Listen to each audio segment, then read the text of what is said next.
మాట్లాడుతున్నటువంటి విషయం. భారత్ జోడో న్యాయ యాత్ర ఏదైతే పేరు ఉందో మేము మొదటి నుంచి చెప్తున్నాం, ఇది భారత్ జోడో కాదు, ఇది భారత్ తోడో. అన్యాయ యాత్ర రాహుల్ గాంధీ నాయకత్వంలో అడుగు ముందుకేస్తున్న కొద్దీ ఇండి అలయన్స్ ఏదైతే ఉందో అది బహిరంగంగా ఇప్పటి వరకు ఒక సభ నిర్వహించలే. రాజకీయంగా ఇప్పటి వరకు ఒక సామూహిక కార్యక్రమాన్ని వాళ్ళు మాట్లాడలేదు. గత కొన్ని మాసాలుగా మేమే ప్రత్యామ్నాయము అని screen play director choreographer Rahul Gandhi ఏదైతే ఫిలిం నిర్మిస్తున్నారో ఆ ఫిలిం ఇప్పటికి కూడా థియేటర్లో రిలీజ్ కావడానికి సిద్ధంగా లేదు. కేవలం హోటల్లో మీటింగ్లకే పరిమితమైంది, వర్చువల్ మీటింగ్లకే పరిమితమైంది.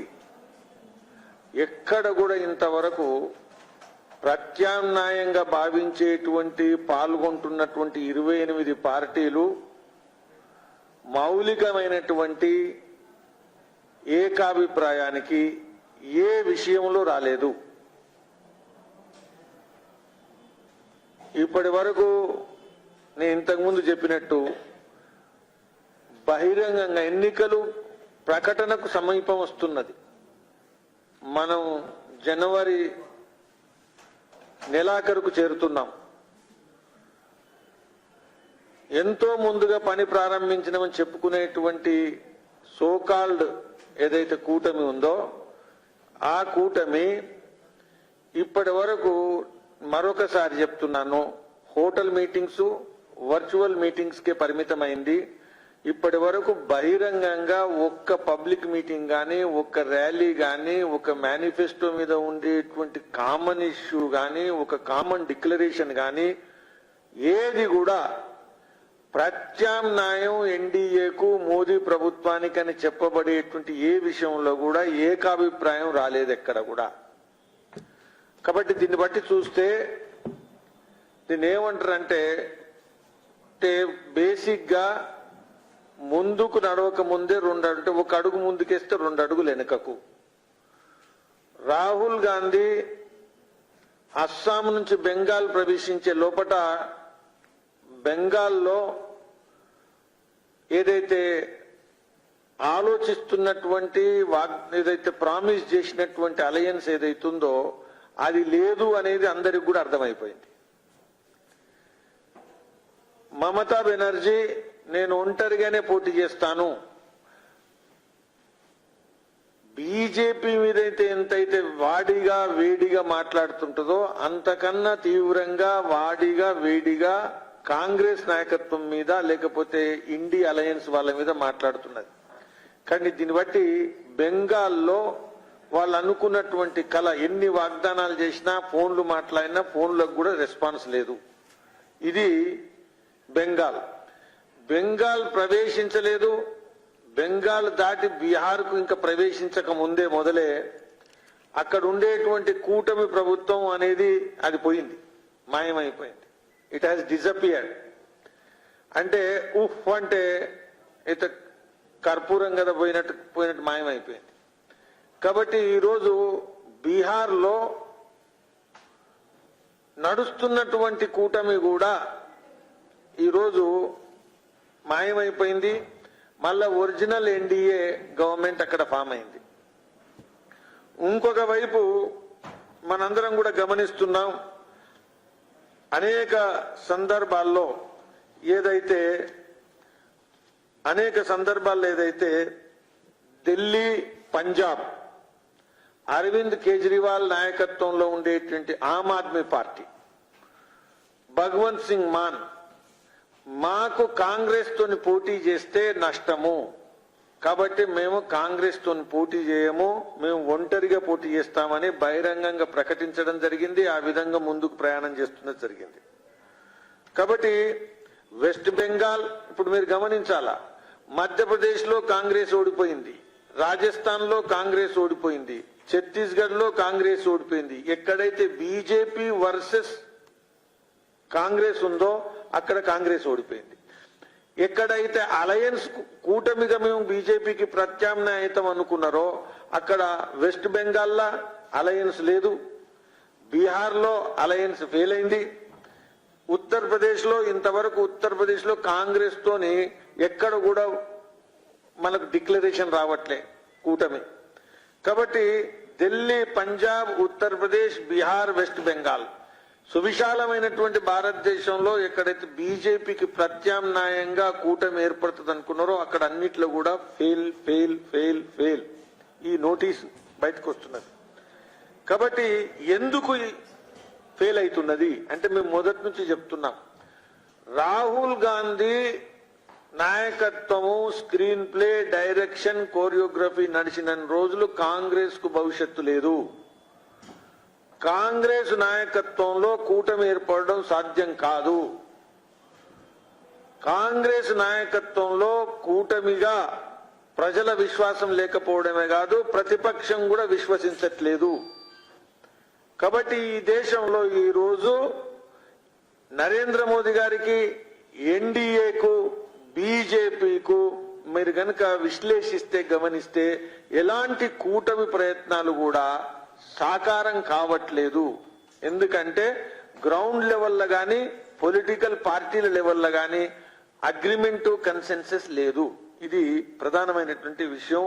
ఇది రాహుల్ గాంధీ ప్రయాణం చేస్తున్న కొద్దీ ఇంకా రాబోయే రోజుల్లో కాంగ్రెస్ యొక్క ఫెయిల్యూర్స్ బహిర్గతం అవుతుంటాయి చాలా స్పష్టంగా. ఏదైతే ఫ్లాప్ సినిమా ఏదైతుందో ప్రతిరోజు కనబడుతుంటది. ఇది నేను చెప్తున్నటువంటి విషయం మిత్రులారా. ఈ సందర్భంగా రెండో విషయం ఏంటంటే మనందరికి కూడా గమనించాలా, ఇప్పుడు ఏదైతే ఇండియా అలయన్స్ కాంగ్రెస్ కూటమి ఉందో తమిళనాడులో ఉంది, మొదలే, కొత్తదేం లేదు. లెఫ్ట్ పార్టీస్ తోని వాళ్ళకు ఉండేటువంటిది ఎప్పుడు రిలేషను ఎప్పుడు కాదో అది అందరికీ తెలుసు, దాని కొత్తదేం లేదు. కాబట్టి కొత్త కూటమి ఎక్కడ ఏర్పడలేదు. కొత్త కూటమిగా ఎక్కడ కూడా ఇప్పటి వరకు సక్సెస్ఫుల్ నెగోషియేషన్స్ రాలేదు. జనవరి 1వ తేదీ వరకు సీట్లు డిక్లేర్ చేస్తామన్నారు. ఇప్పటి వరకు సీట్ల నెగోషియేషన్ కూడా జరగట్లేదు. సో ఇది ఒక విషయం. తెలంగాణలో నేను కొన్ని ప్రధానమైనటువంటి అంశాలను లేవనెత్తి మీ ముందు తెలంగాణ రాజకీయాల్లో ఏం నడుస్తున్నది అనేటువంటి విషయం స్పష్టం చేయదలుచుకున్నాను. ఈరోజు ప్రజలు బీఆర్ఎస్ ను తిరస్కరించారు, ప్రజలు కేసీఆర్ ప్రభుత్వాన్ని తిరస్కరించారు, ప్రజలు కేసీఆర్ కుటుంబ రాజకీయాలను తిరస్కరించారు, ప్రజలు బీఆర్ఎస్ యొక్క అవినీతి పాలనను తిరస్కరించారు. ఇది స్పష్టము. దీన్ని బీజేపీ కూడా అంగీకరించింది కాంగ్రెస్ గెలుపును, ఎందుకంటే ప్రజా తీర్పు. అయితే దీనిలో ప్రధానమైనటువంటి అంశాలు మీడియా ద్వారా నేను లేవనెత్తుతున్నా. మేము మొదటి నుంచి మాట్లాడుతున్నాం. ఈరోజు వాగ్దానాలు ఏం చేశారు, ఇది ఒక వైపు, వాగ్దానాలను అమలేం చేస్తున్నారు, ఇది ఇంకొక వైపు. వీటిని పక్కకు పెట్టి అసలు అవినీతికి వ్యతిరేకంగా కాళేశ్వరం గురించి మేము మొదటి నుంచి మాట్లాడాం. ఒక రోజు అయిపోయింది, 2 రోజులు అయిపోయినాయి, 3 రోజులు అయిపోయింది, 1 వారం అయిపోయింది, 1 నెల అయిపోయింది, 2 నెలలు కూడా దగ్గరికి వచ్చేటువంటి పరిస్థితి వస్తున్నది.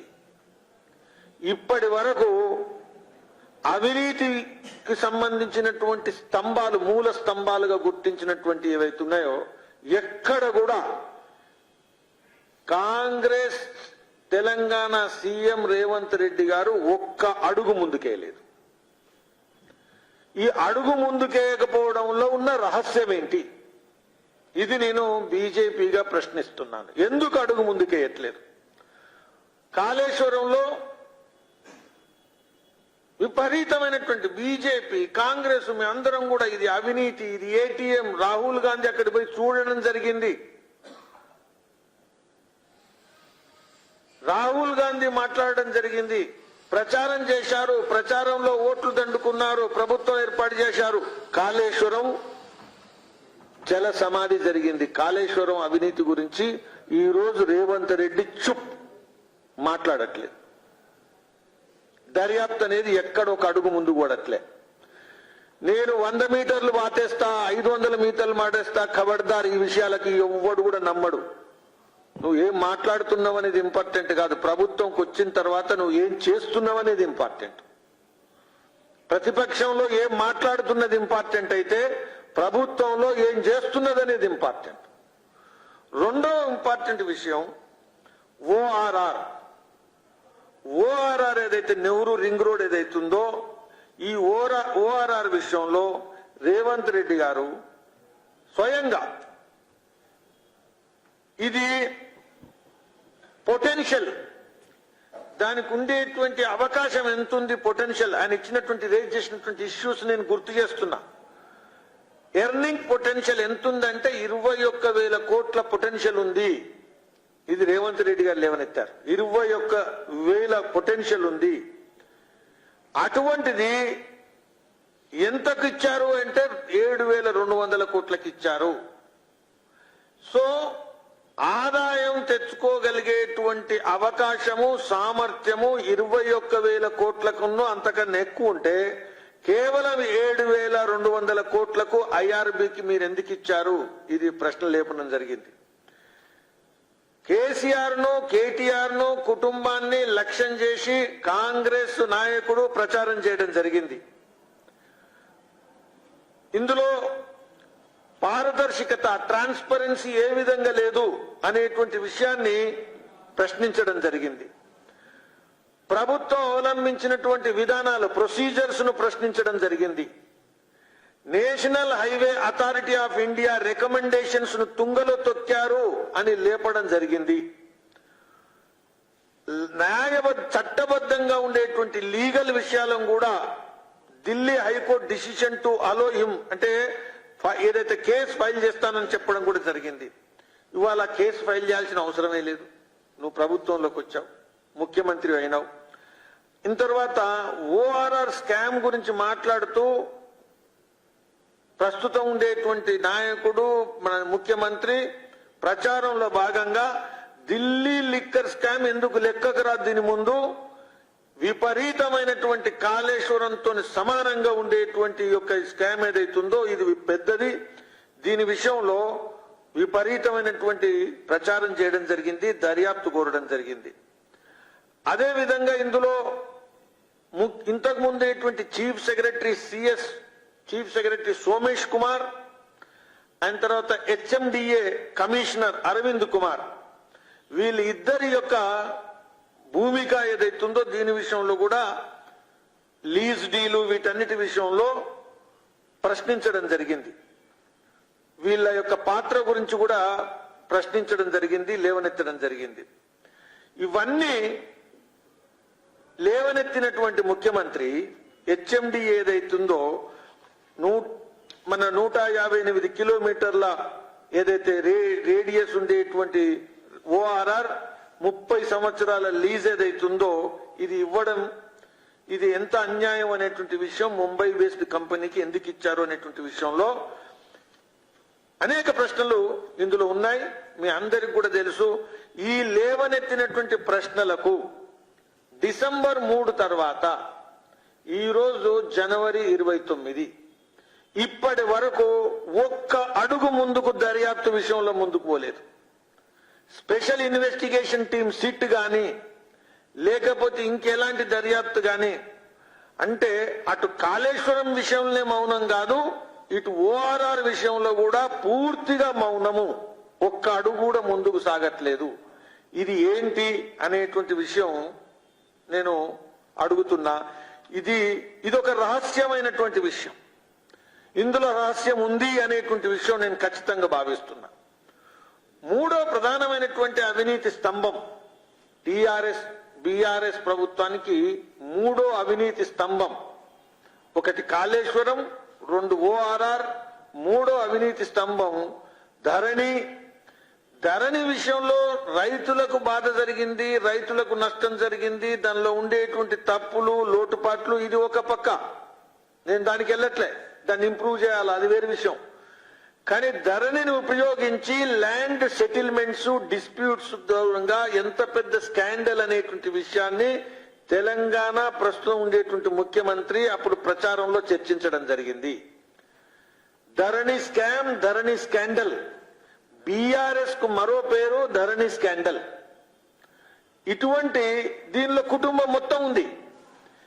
ఇది మేమందరం ప్రజలందరూ కూడా బాధపడ్డారు, చర్చిస్తారు. ఇది ఇది ఇది ఇది ఇది దాచేస్తే దాగని సత్యం. ఇది ఆగదు, ఇది ఆపదాం అనుకున్నా ఆగదు, నేను హెచ్చరిస్తున్నా.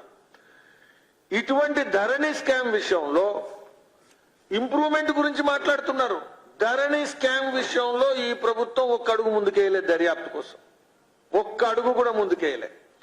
అంటే కాళేశ్వరం కావచ్చు, ధరణి కావచ్చు, ఓఆర్ఆర్ కావచ్చు, ఇవన్నీ కూడా ఏం సూచిస్తున్నాయంటే ఈ 50 రోజుల తర్వాత ఈ ప్రభుత్వము బీఆర్ఎస్ ప్రభుత్వంతో వాళ్ళ నాయకులతో కుముక్కైంది, లాలూచి పడుతున్నారు. ఇది గివ్ అండ్ టేక్ సెటిల్మెంట్ల భాగంగా మారుతున్నది. రాజకీయంగా ఉపయోగించుకోవడం కోసం కూడా ఇది వాడబడుతున్నది. అందరు అంటుండొచ్చు తిట్టుకుంటున్నారని. ఈ తిట్టుకునే నాటకం మొదలుంది, ఇప్పుడుంది, రేపు కూడా ఉంటది. ఎంత ఎక్కువ తిట్టుకుంటే అంత దొంగతనం ఉన్నట్టు. వీళ్ళు తిట్టుడు ఒక నాటకం, విమర్శించుకోవడం ఒక నాటకం, ప్రశ్నించుకోవడం ఒక నాటకం. ఎవ్వరు కూడా ఇంతవరకు దర్యాప్తు చేయకపోవడం, ఎవరిని పిలిచి అడగకపోవడం, ఎక్కడ కూడా ఎఫ్ఐఆర్ లేదు, ఛార్జ్ షీట్ లేదు, ఎక్కడ కూడా ఇన్వెస్టిగేషన్ లేదు, ఎక్కడ కూడా ఇంటరాగేషన్ లేదు, ఎక్కడ కూడా ఎక్స్ప్లెనేషన్ లేదు, ఏది లేదు. 50 రోజులు గడిచినాయి. వీళ్ళు అనుకుంటారు ఏంటంటే తెలంగాణ ప్రజలు మర్చిపోతారని అనుకుంటున్నారు. భారతీయ జనతా పార్టీ తెలంగాణ ఈ ప్రజల పక్షాన్ని నిలబడి మరవడానికి వీల్లేదు. మిమ్మల్ని కూడా ప్రశ్నిస్తాము, విడిచిపెట్టేది లేదు అని నేను హెచ్చరిస్తున్నా. అందుకని మిత్రులారా, నేను ఒకటే చెప్తున్నా, కాంగ్రెస్ బీజేపీకి వ్యతిరేకంగా బీఆర్ఎస్ ను ఒక రాజకీయ పావుగా వాడుకోవడం కోసం ఈ యొక్క స్కామ్లను, ఈ యొక్క స్కాండళ్లను ఉపయోగిస్తున్నది. మనీ సెటిల్మెంట్ కోసం ఉపయోగిస్తున్నది, పొలిటికల్ సెటిల్మెంట్ కోసం ఉపయోగిస్తున్నది. బీఆర్ఎస్ ను నిలబెట్టి శిక్షించేటువంటి ఉద్దేశం గాని లక్ష్యం గాని కాంగ్రెస్ పార్టీకి మొదలు లేదు, ఇప్పుడు అసలే లేదు. అందుకనే 50 రోజుల దాకా ఒక్క ఇన్వెస్టిగేషన్ స్టెప్ వేయకపోతే ఇక తర్వాత ఏమిస్తారు వీళ్ళు. కాబట్టి భారతీయ జనతా పార్టీ ఈ విషయం చాలా స్పష్టం చేస్తున్నది. పార్లమెంట్ ఎలక్షన్స్ లో ఈ విషయాలను మేము ప్రజల ముందు చర్చ తీసుకెళ్లబోతున్నాం. మేము విడిచిపెట్టేది లేదు. ఓఆర్ఆర్ విషయం గాని, ధరణి స్కాండల్ విషయం గాని, కాళేశ్వరం స్కాండల్ విషయం గాని, ఈ 3 విషయాల్లో కాంగ్రెస్ ప్రభుత్వం చేస్తున్నటువంటి వైఖరి విషయం గాని, వీటిని ప్రధాన అంశాలుగా భారతీయ జనతా పార్టీ చేస్తున్నది. వీటితో పాటు కాంగ్రెస్ కూడా కుటుంబ రాజకీయాలు, అది తెలంగాణలో గాని, అది ఢిల్లీలో గాని, బీఆర్ఎస్ కూడా కుటుంబ రాజకీయాలు.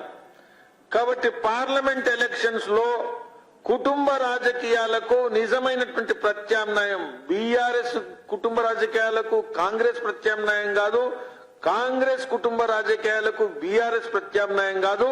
ఈ 2 కుటుంబాల పార్టీలకు ప్రత్యామ్నాయం ఏదన్నా ఉంటే అది బీజేపీ అనేటువంటి అంశాన్ని మేము పార్లమెంట్ ఎలక్షన్స్ లో బలంగా ముందుకు తీసుకుపోబోతున్నాం. దాంతో పాటు ఇంకొక ప్రధానమైనటువంటి అంశం కూడా మీ ముందు నేను పెట్టబోతున్నా. మన రాష్ట్రంలో సర్పంచుల ఎన్నికలు ఏదైతున్నాయో అవి ఎల్లుండితోని వాళ్ళ టర్మ్ పూర్తవుతున్నది. 73 ఏదైతే కాన్స్టిట్యూషనల్ అమెండ్మెంట్ తర్వాత మన ప్రజాస్వామ్య వ్యవస్థలో 3 టైర్ డెమోక్రసీలో లోకల్ బాడీస్ లో గ్రామ పంచాయత్ గ్రామ్ స్వరాజ్ చాలా ఇంపార్టెంట్ గా భావించబడ్డది. మనకి ఈ రోజు కూడా గ్రామంలో అభివృద్ధి విషయంలో గాని, ప్రాజెక్టుల విషయంలో గాని, లబ్ధిదారుల బెనిఫిషరీస్ విషయంలో గాని గ్రామ సభ చాలా ప్రాధాన్యత ఉండేటువంటి విషయం. సర్పంచుల యొక్క స్థానం గ్రామ సభ నిర్వహించడంలో అనివార్యం, చాలా ముఖ్యమైనటువంటి విషయం. మనందరం కూడా గమనించాలా, ఎల్లుండి సర్పంచుల టర్మ్ అయిపోతుంది. కాంగ్రెస్ పార్టీ ప్రభుత్వం ఏదైతే ఈ తెలంగాణ రాష్ట్రంలో ఉందో దీని విషయంలో ఇప్పటి వరకు స్పష్టత తీసుకురాలేదు. బీఆర్ఎస్ గ్రామ పంచాయతీలను ఖూనీ చేసింది. ఫండ్స్ ఇవ్వకుండా, ఫండ్ సపోర్ట్ లేకుండా అనేక విషయాల్లో ఇబ్బందులు పెట్టి ఖూనీ చేసింది. దాని కారణంగా గ్రామాలు చాలా నష్టపోయాయి. గ్రామాలు ఆమాత్రం నిలదొక్కున్నాయంటే గత 10 సంవత్సరాల్లో కేవలం కేంద్ర బడ్జెట్ మోదీ గారి ప్రభుత్వం ఇచ్చినటువంటి కంటిన్యూస్ సపోర్ట్ ఏదైతుందో ఫైనాన్షియల్ సపోర్టు, దాని కారణంగా గ్రామ పంచాయతీలు నడిచాయి. నేను ఛాలెంజ్ చేస్తున్నా, దీనికి భిన్నమైన ఇన్ఫర్మేషన్ ఉంటే ఎవరుంటే దమ్ముంటే మాట్లాడండి. అయితే ఈరోజు సర్పంచులు చేసినటువంటి పనులు ఏవైతున్నాయో కలెక్టర్ ఆదేశాలకు, అది రకరకాల పనులు, అది బోరింగ్ చేయడం కావచ్చు, లేకపోతే చిన్న చిన్న పనులు చేయడం కావచ్చు, వీటన్నిటి విషయంలో బిల్లులు ఇప్పటి వరకు కూడా చెల్లించలేదు. కలెక్టర్ ఆదేశించినటువంటి పనులకు వాటి అనుగుణంగా సర్పంచులు నిర్వహించినటువంటి ఏదైతే పూర్తి చేసిన పనులకు బిల్లులు కూడా బకాయిలుగా ఉన్నాయి. మీరందరూ కూడా మీ అందరి మధ్య చెప్తున్నా, ఎల్లుండి టర్మ్ అయిపోయిన తర్వాత సర్పంచులు కొనసాగకపోతే దాని అర్థం ఏంటంటే ప్రభుత్వం తరఫున స్పెషల్ ఆఫీసర్స్ ఉంటారు. స్పెషల్ ఆఫీసర్స్ గ్రామ పంచాయతీలు నడిపించడం అంటే ప్రజాస్వామ్య వ్యవస్థను, గ్రామ స్వరాజ్ యొక్క కల్పనను ఖూనీ చేసినట్టు, హత్య చేసినట్టు. కాంగ్రెస్ తెలంగాణలో గ్రామ పంచాయతీల్ని, గ్రామ స్వరాజ్ ని, సర్పంచ్ వ్యవస్థను ఖూనీ చేయబోతున్నదా నేను ప్రశ్నిస్తున్నా. ఇప్పటి వరకు దీని విషయంలో మీరు ఎందుకు ఆలోచించట్లేదు, ఎందుకు స్పష్టత లేదు? బీజేపీ డిమాండ్ చేస్తున్నది ఎన్నికలు నిర్వహించండి, ఎన్నికలు నిర్వహించనంత వరకు సర్పంచులను కొనసాగించండి, స్పెషల్ ఆఫీసర్ల ద్వారా పరిపాలన సాగించొద్దు. ఇది పరోక్షంగా డెమోక్రసీని హైజాక్ చేయడమే అవుతుంది. కాబట్టి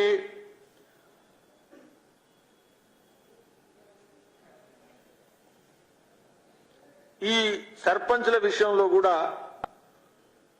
రాష్ట్ర ప్రభుత్వం వెంటనే స్పష్టమైనటువంటి ప్రకటన, దిశానిర్దేశం చేయాలని మీడియా సమావేశం మాధ్యమంగా నేను ఈ ప్రభుత్వం